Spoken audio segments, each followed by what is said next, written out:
कांता बहन की दो बहुएं थीं, बड़ी कल्पना और छोटी प्रिया। कल्पना का जैसा नाम वैसा ही काम। सारा दिन कल्पनाओं में रहती, ना कोई काम करती न कोई धाम। अरे कल्पना बहू, जरा अच्छी सी चटनी पीस दे, आज कुछ मजेदार खाने का मन है। पेट में जलन हो जाएगी माँ जी बुढ़ापे में, और वैसे भी मेरा काम करने का वक्त शाम का है, अब प्रिया को ही बोल दो। इतना कहकर कल्पना वहां से चली जाती है। कांता कल्पना के ऐसे रवैये से काफी परेशान रहती हैं। मैं बना देती हूँ माँ चटनी, ऐसा बोलकर प्रिया माँ को चटनी बनाकर प्लेट में खाने को देती है कि तभी वहां कल्पना आ जाती है। अरे वाह चटनी, जरा चख कर तो देखूं, बड़े दिन हो गए। अरे नहीं बहू, तू तो रहने ही दे चटनी खाना, पेट में जलन हो जाएगी।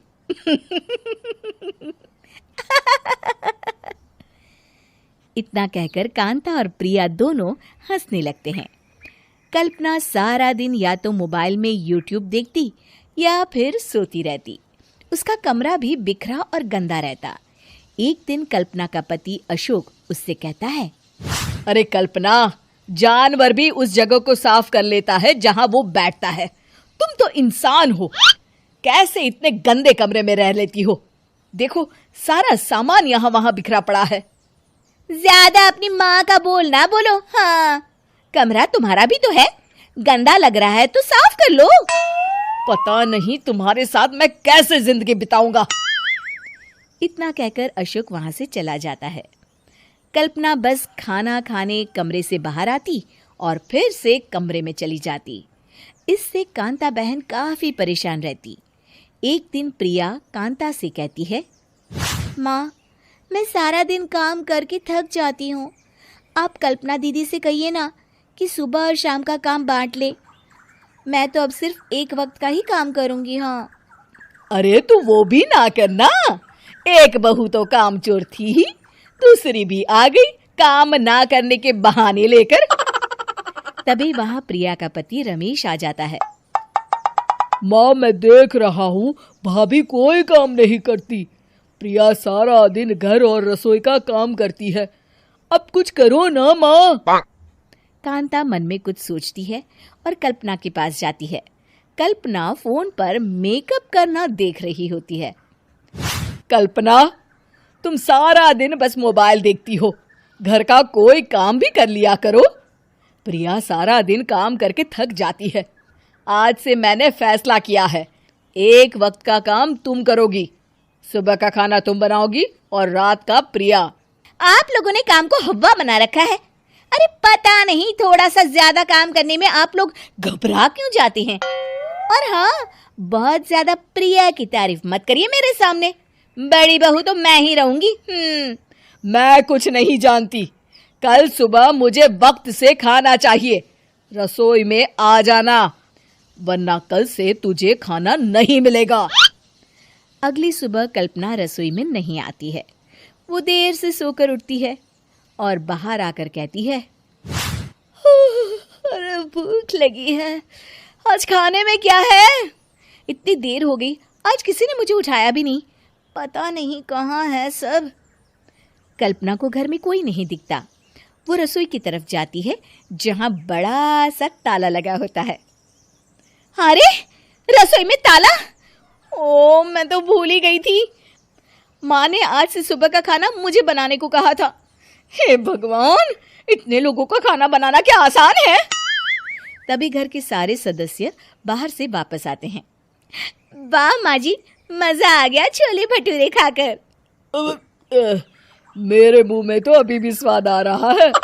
अरे कल्पना, तेरे भरोसे रहते तो हम तो भूखे ही रह जाते। कल्पना को बहुत गुस्सा आ जाता है। अब बहुत हो गया, आज से मैं अपनी रसोई अलग कर रही हूँ, मैं अपना खाना खुद बना लिया करूंगी। कल्पना अपनी रसोई अलग कर लेती है, पर आए दिन उसका देर से उठना और काम न करने की आदत से वो भूखी ही रह जाती थी। उसी के सामने घर के लोग अच्छे अच्छे पकवान खाते और कामचोर कल्पना को जैसे तैसे ही खाना बनाकर खाना पड़ता। पर एक दिन तो हद ही हो गई। माँ, दीदी आज सुबह से कमरे से बाहर नहीं निकली, हमें जाकर देखना चाहिए। सो रही होगी कामचोर कहीं की, पर तुम कहती हो तो चलो देख लेते हैं उसे। कल्पना कमरे में पेट पकड़कर बैठी होती है। हाय मेरा दर्द, पेट दर्द के मारे मर रही हूँ मैं।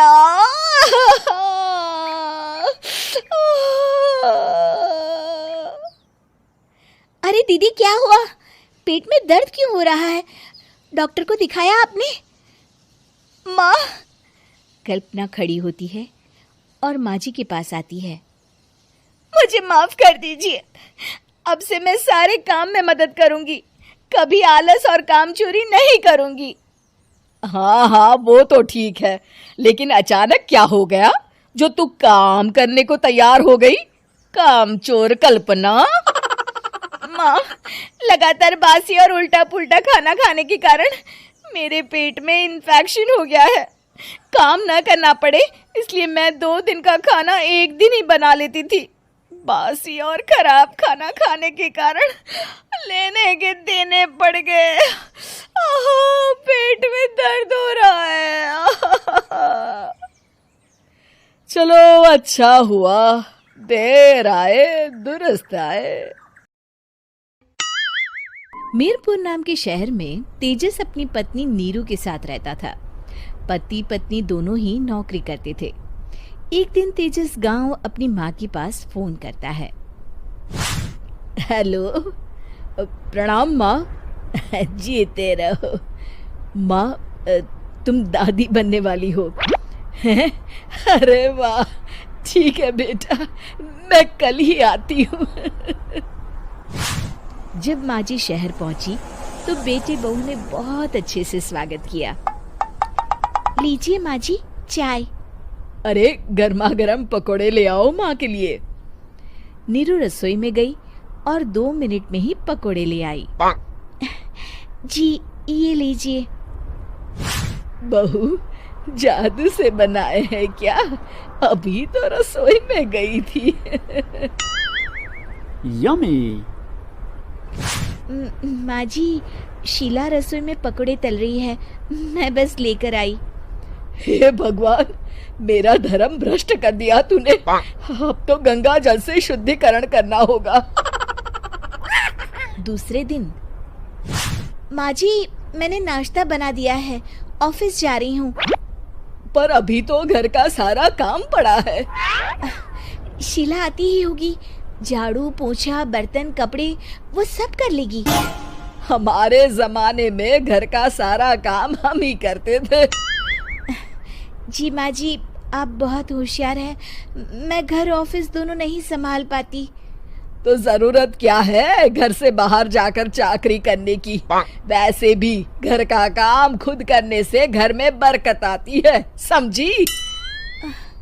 पर माँ जी। पर वर कुछ नहीं, इस महीने की पगार मिले फिर ऑफिस बंद है। हाँ। रात को नीरू तेजस से कहती है। सुनिए जी, माँ जी बोल रही थी कि मैं नौकरी छोड़ दूं। वैसे ठीक ही तो है, अभी तुम्हें आराम की जरूरत है।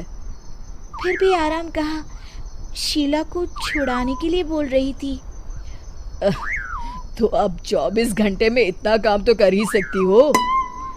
पर जॉब पसंद है मुझे, घर पर मन नहीं लगेगा। अगले दिन जब दोनों ऑफिस के लिए निकल रहे थे, मेरी तो कोई कीमत ही नहीं है इस घर में।